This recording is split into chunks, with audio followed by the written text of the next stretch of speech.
Kalau kita lihat sejarah ya, beberapa kejadian paling heboh di dunia, bahkan sekelas revolusi, ternyata penyebabnya bukan cuma soal politik atau perang loh, tapi ekonomi.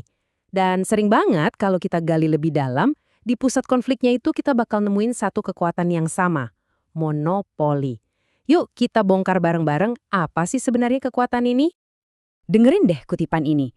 Kedengerannya kayak di film action ya. Tapi ini beneran. Ini adalah peringatan nyata yang ada di koran Boston tahun 1773. Peringatan ini ditujukan buat kapal-kapal teh milik East India Company.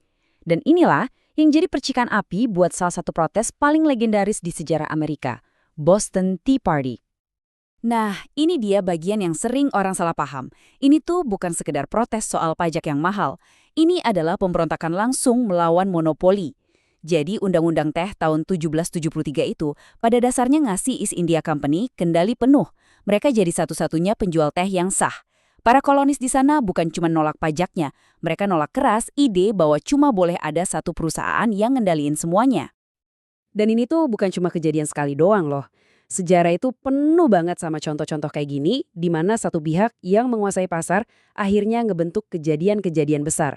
Mulai dari teh di tahun 1773, terus usaha Amerika bagian selatan buat pakai monopoli kapas sebagai senjata politik di tahun 1860, sampai pertarungan pemerintah AS ngelawan dominasi Microsoft di zaman digital.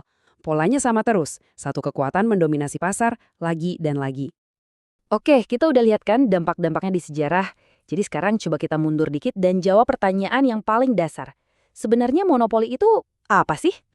Definisi standarnya sih simpel aja, satu perusahaan ngendaliin seluruh pasar. Coba bayangin, Anda mau beli suatu produk atau layanan, pilihannya cuma satu.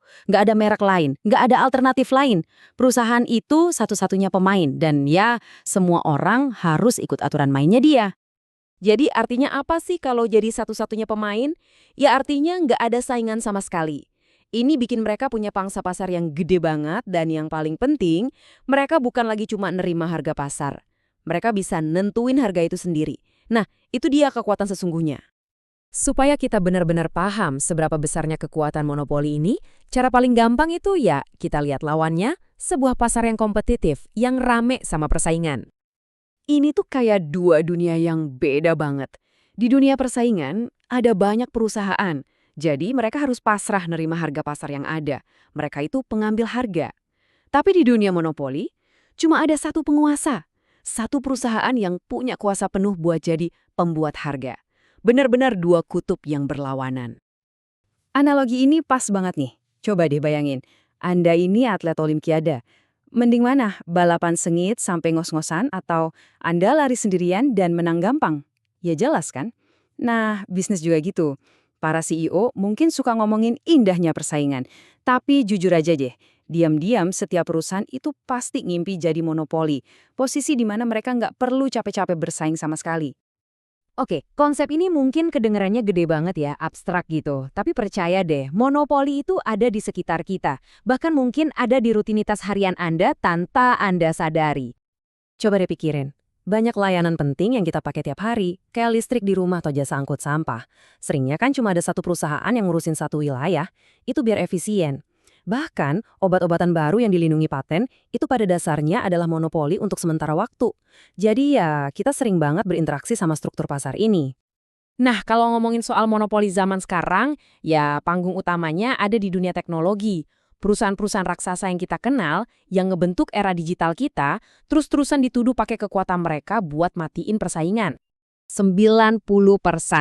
Gila kan? Bayangin aja, sekitar tahun 2013, segitu tuh pangsa pasar sistem operasi Windows-nya Microsoft di komputer pribadi.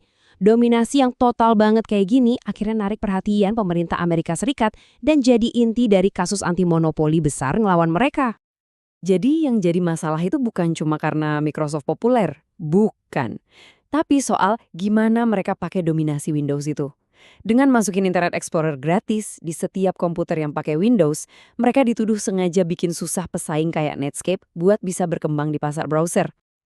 Oke, dari semua contoh tadi, apa sih inti dari kekuatan monopoli ini? Apa satu hal yang benar-benar jadi pembeda? Nah, ini dia kuncinya. Perusahaan biasa itu kan pusing mikirin pesaing, nurunin harga lah, bikin inovasi lah. Monopoli Beda cerita. Mereka tuh nggak pusing soal pesaing. Satu-satunya mereka pusingin itu Anda, si pembeli. Pertanyaan mereka cuma satu. Berapa harga paling mahal yang bisa kita pasang sebelum orang-orang ini berhenti beli? Ini level kekuasaan yang sama sekali beda. Dari teh yang memicu revolusi sampai cara kita browsing internet hari ini, monopoli itu nyata banget perannya dalam ngebentuk dunia kita. Nah, pertanyaannya sekarang buat kita semua adalah, waktu kita lihat perusahaan-perusahaan raksasa hari ini, gimana kekuatan tunggal ini bakal ngebentuk masa depan kita dan juga sejarah yang lagi kita tulis sekarang?